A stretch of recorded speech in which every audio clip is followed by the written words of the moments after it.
Alright, Toa. Taff here, and welcome to the iLog number 2. Well, it's not really an iLog because I forgot to record the iLog number 2, so I'm doing this post. Which isn't a terrible thing, because the script sucked. I'll be perfectly honest with you. This is what I want to talk about is culture, and I think it's probably the most important message I have to deliver, if not one of. And I found it very, very difficult to articulate. So, I've always said that culture is critical to healthy growth and development, and I understand intuitively why that is, but I've never really tried to articulate it before.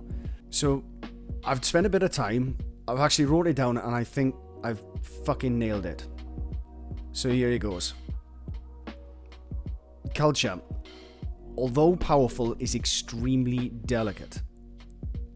When you understand human nature, you understand how, in so many ways, we're so suggestible to everyone around us. Culture permeates.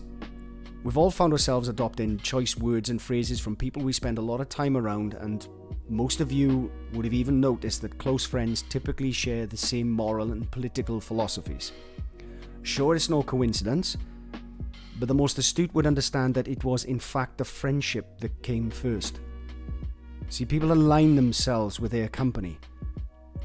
With that in mind, we start to realize that culture is everyone's responsibility. I'd like to recite to you guys now a quote that's stuck with me for over a decade. It's taken from We Free Men, written by Terry Pratchett.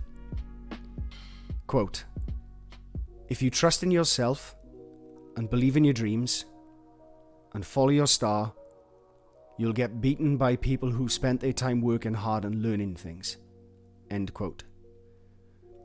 If we spend our time in low-energy cultures immersed with lazy people who much rather build glass ceilings within their own minds than admit that they in fact do have power to influence their own success, what impact would that have on our lives if we were to align with that mentality? Negativity permeates negativity, and positivity permeates positivity. If someone has an idea for a game or an event that you don't think will work, don't fucking shit on it. Because you're basically stamping on the flames of creativity and may discourage that person from ever putting their necks out again. Look, there's nothing wrong with wanting people to avoid hard falls, but wouldn't it be much better to manage their expectations of outcome and to help that person realize their vision in a way that would maximize his potential for success, as opposed to giving them the impression that their creativity that's unwanted? Always be mindful of how your words could impact someone's mental state and their drive. Enable people, don't disable. Culture is also important because company is the environment. Shit places with great company is great, and great places with shit company is shit. We've all been in situations where a perfectly good time has been spoilt by a negative person, and some of us may also be able to recall being in a pretty bad situation where we've reflected on fondly because it was made good by the people we were with. And the same goes for events run here. If you're free to join an event, then join and support your brothers and sisters here.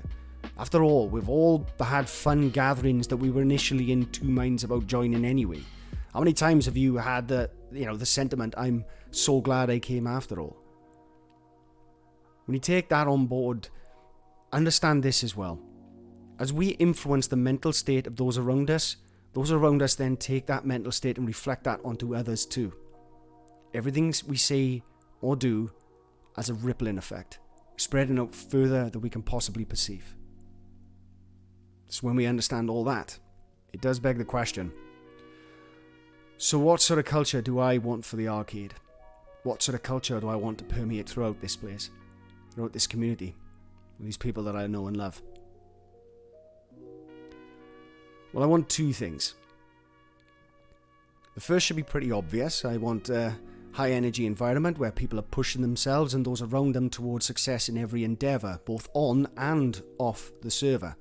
Entrepreneurialism and proactivity are highly valued. They really are. Or at least they're highly valued in my book. The second, however, is much, much more difficult. I want an eclectic mix of people. People cut from a multitude of different cloths with different views and different ideas. But with our understanding of culture now, we must realise that in order to have that, we need to have the elements that would allow for opposing views to coexist. And those are rationality and tolerance. Don't be a dick. Don't be a pussy. Context and intent are everything. Use your common sense. Now I'd like to close this off with a quote many of you would be familiar with, as is the closing statement on our server rules channel. It's a quote by Bertrand Russell. It's an interview from 1959 when he was asked if he would like to give a message to future generations. But as much as I love reading this, I think it would be much more fitting if you heard it from the gentleman himself. One last question. Suppose, Lord Russell, this film were to be looked at by our descendants, like a Dead Sea Scroll in 1,000 years' time. What would you think it's worth telling that generation about the life you've lived and the lessons you've learned from it? I should like to say two things. One intellectual and one moral. The intellectual thing I should want to say to them is this. When you are studying any matter or considering any philosophy, ask yourself only what are the facts and what is the truth that the facts bear out. Never let yourself be diverted either by what you would wish to believe or by what you think would have beneficent social effects if it were believed. But look only and solely at what are the facts.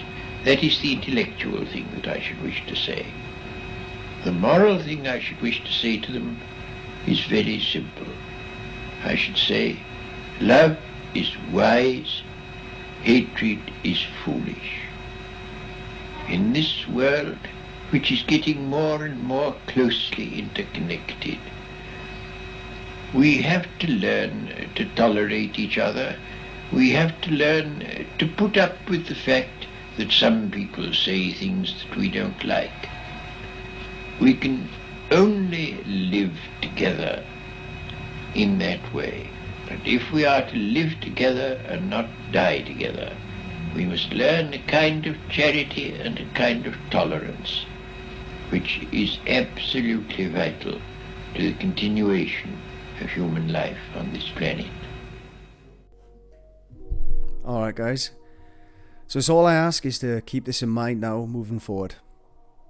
Don't worry what happened yesterday, just think about what you're going to do today and what you're going to do tomorrow. And that's it. So thank you very much for your time guys, it means a lot to me, it really does. And hopefully I'll see you in the next iLog. Ta-da now.